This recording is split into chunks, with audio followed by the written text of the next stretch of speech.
بادشاہ نے نا ارادہ کیا کہ میں نے اپنے بچے کو سپہ سالاری بھی سکھائی ہے، گھوڑ سواری بھی سکھائی ہے، نیزہ بازی بھی سکھائی ہے، میں چاہتا ہوں دین بھی سیکھ جائے۔ ایک بڑے زبردست عالم تھے، ان کے ذمے لگایا کہ آپ میرے بچے کو دین کا علم پڑھائیں۔ انہوں نے مکمل جد و جہد کے ساتھ 7-8 سال میں نا پورا عالم بنا دیا شہزادے کو۔ میری باتوں کی سمجھ آ رہی ہے آپ کو؟ کس کو؟ شہزادے کو۔ کس کو عالم بنایا جی؟ میرا بچہ بھی شہزادہ ہے نا، تو آپ کا بھی شہزادہ ہے۔ تو شہزادہ تو وہ ہونا چاہیے نا جس کو کسی کی محتاجی نہ ہو، اسے کچھ آتا جاتا ہو، لیکن نرا وہ شہزادہ ہی ہو، ویسے اسے کچھ بھی نہ پتا ہو تو زیادہ نہیں چلے گا۔ وہ بادشاہ نے کہا کہ میرے شہزادے کو عالم ہونا چاہیے، عالم کے ذمے لگایا۔ انہوں نے 5-6-7 سال میں نا خوب جد و جہد کر کے مکمل عالم بنا دیا۔ ہارون رشید نے بھی کہا تھا امام کسائی سے کہ میں چاہتا ہوں آپ میرے بیٹے کو پڑھائیں، لیکن میری گزارش ہے کہ میرے گھر آ کے پڑھائیں۔ تو امام صاحب فرمانے لگے یہ نبی پاک کا علم ہے، سب کا سانجھا ہے، جہاں سب کے بیٹے بیٹھیں گے ہارون رشید کا پتر بھی وہی بیٹھے گا، گھر آ کے نہیں پڑھا سکتا۔ ہارون رشید نے اب جواب میں کیا کیا کہ امام صاحب کو نکال دو علاقے سے۔ وہ کہنے لگا حضور میں بھی آزما ہی رہا تھا، میرا بھی دل تھا کہ میں سادے مولوی سے بچہ نہ پڑھواؤں، کسی غیرت مند سے پڑھواؤں۔ اب یہ گھر آیا کرے گا آپ کے، جہاں سارے بچے بیٹھیں گے چٹائی پہ وہیں بیٹھ کے پڑھے گا۔ ہارون رشید ایک دن گزر رہے تھے تو امام کسائی وضو کر رہے تھے اور شہزادہ ہارون رشید کا وضو کرا رہا تھا۔ اس نے لوٹا پکڑا ہوا ہے، امام صاحب کے پیروں پہ پانی ڈال رہا ہے اور امام صاحب وضو کر رہے ہیں۔ ہارون رشید گھوڑے پہ گزر رہے تھے، دور سے دیکھا تو گھوڑا بھگا دیا۔ کچھ شاگرد کہنے لگے حضور ہارون رشید آ رہا ہے، تو آپ فرمانے لگے کیا کروں آ رہا ہے تو آنے دو، پھر کیا ہے سانو تخت ہزارے دی لوڑ کی ہے، نل کی لگے شہر بھول دے نال، اسی تے اپنی بال کے سیکنے سانو کی لگے کسی اور دے نال، آتا ہے تو آنے دو۔ تو آ گیا، اب وہ بڑے دبدبے کے ساتھ گھوڑے سے نیچے اترا۔ لوگوں کا خیال تھا ناراض ہوگا کہ میرے شہزادے سے کام کرا رہے ہیں، وہ اسی طرز پہ تیزی کے ساتھ قریب آیا اور حیرت انگیز انداز کے غصے میں۔ اب شاگرد اور عقیدت مند کانپ رہے ہیں کہ استادوں کے بارے میں کوئی بات نہ کر دے، ہم سے برداشت نہیں ہو سکے گا، لیکن اس نے قریب آ کے اپنے بچے کے کمر پہ زور سے مارا۔ کہنے لگا خدا کے بندے یہ تو کیا کر رہا ہے؟ استاد اپنے ہاتھوں سے پیر دھو رہے ہیں، ایک ہاتھ میں لوٹا پکڑ اور دوسرے ہاتھ سے استاد کے پیر دھلوا، تو نے پورا عالم نہیں بننا؟ یہ کیا تو نے طریقہ اختیار کیا ہوا ہے؟ اس طرح کر کے اس استاد صاحب کی خدمت کر۔ تو وہ اس بادشاہ نے نا اپنے بیٹے کو پڑھانے کے لیے عالم کے ذمے لگایا، انہوں نے پوری محنت کے ساتھ پڑھایا۔ پھر وہ فارغ التحصیل بھی ہو گیا بچہ، ایک ہی بیٹا تھا، تو وہ مکمل فارغ ہو گیا نا۔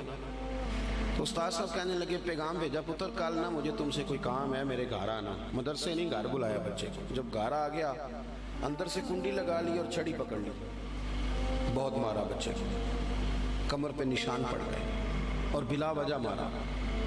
اس نے کہا استاد جی میری غلطی۔ چپ کر نادان، غلطی پوچھتا ہے، چل دوڑ جا۔ اس نے جا کے اپنی اماں سے شکایت کری کہ استاد جی نے بلا وجہ مارا ہے، میں تو پڑھ چکا ہوں، آپ کو وجہ نہیں تھی مارنے کی، کیوں مارا؟ اماں کہنے لگی تیرے ابا سے بات کرتی ہوں۔ والد صاحب سے کہا تو اس نے کہا چپ کرو، اگر میں اس کا باپ ہوں تو استاد بھی تو باپ ہی ہوتا ہے نا، اور اس عالم کو میں جانتا ہوں وہ نیک آدمی ہے، کوئی حکمت ہوگی اس میں، ایسے تھوڑی مارا ہے۔ وقت گزر گیا، 20 سال 15 سال بیت گئے، بادشاہ کا انتقال ہوا، وہ شہزادہ تخت پہ بیٹھا۔ اس نے پہلا حکم یہ دیا کہ میرے استاد صاحب کو بلاؤ۔ اب وہ بیچارے بوڑھے ہو گئے، چھڑی ہاتھ میں پکڑی، جھکی ہوئی کمر، بڑی مشکل سے وہ آئے اور دربار میں آ کے کھڑے ہوئے۔ تو شہزادے نے پہلا سوال یہ پوچھا استاد جی پہلے تو میں بے اختیار تھا، آج اختیار میرے ہاتھ ہے، وہ بتاؤ نا مارا کیوں تھا؟ غلطی کوئی نہیں، زیادتی کری آپ نے اور اتنا مارا کہ میں ابھی تک اس کی درد محسوس کرتا ہوں۔ تو استاد صاحب نے یوں چہرہ اٹھایا، آنکھیں کھولی، کہنے لگے پتر شکر ہے اللہ کا میں ابھی تک زندہ ہوں، اسی دن کے لیے مارا تھا جو آج آیا ہے، یہ جو تو نے مجھے کٹہرے میں بلا لیا ہے نا، ٹھیک کیا، اسی دن کے لیے مارا تھا۔ کہا کیوں، کس وجہ سے؟ سنیں جی سنیں، اللہ آپ کو جزا دے، اسی دن کے لیے مارا تھا۔ کہا کیوں؟ کہنے لگے پتر کتنے سال بیت گئے مار کھائے، کہا کو 20 سال ہونے کو ہیں. فرمایا تو بھولا تو نہیں نا؟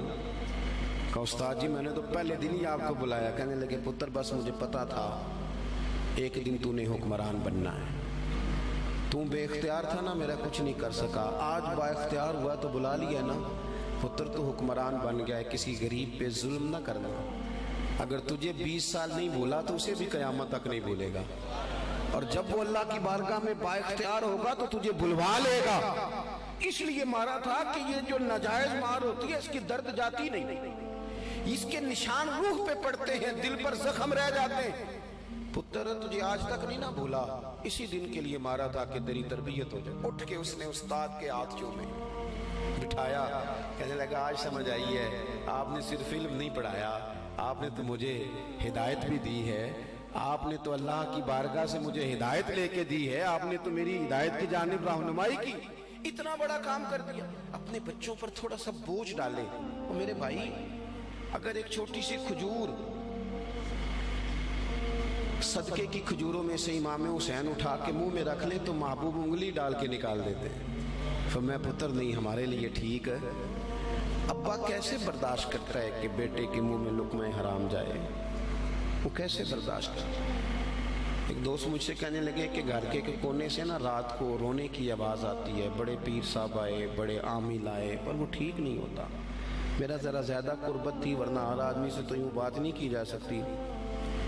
میں نے ان کے کان میں کہا کہ اگر بڑے پیروں کے آنے سے بھی نہیں نا مسئلہ ٹھیک ہو رہا تو ساری فیملی بیٹھ کے غور کر لو, وہاں کسی یتیم کے پیسے نہ لگ گئے ہوں, کسی بیوہ کا مال نہ اس کونے میں خرچ ہو گیا.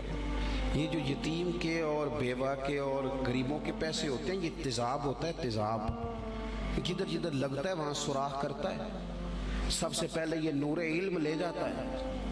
اور میری طرح کے لوگ, یہ علماء جو مساجد کے مدارس کے محتمم ہوتے ہیں, ان کو تو اتنا باریک تولنا پڑتا ہے, اتنا باریک, کون سا پیسہ کہاں لگانا ہے اور کس ترتیب سے لگانا ہے اور کس جدوجہد. یہ تو اتنا مشکل کام ہے کہ میں تو بڑی دیر سے میں نے کہا بھئی مجھے بچاؤ اس کام سے. یہ اتنا مشکل کام ہے کہ انسان الجھ جاتا ہے کہ کس طرح کر کے ان چیزوں کو رکھا جائے.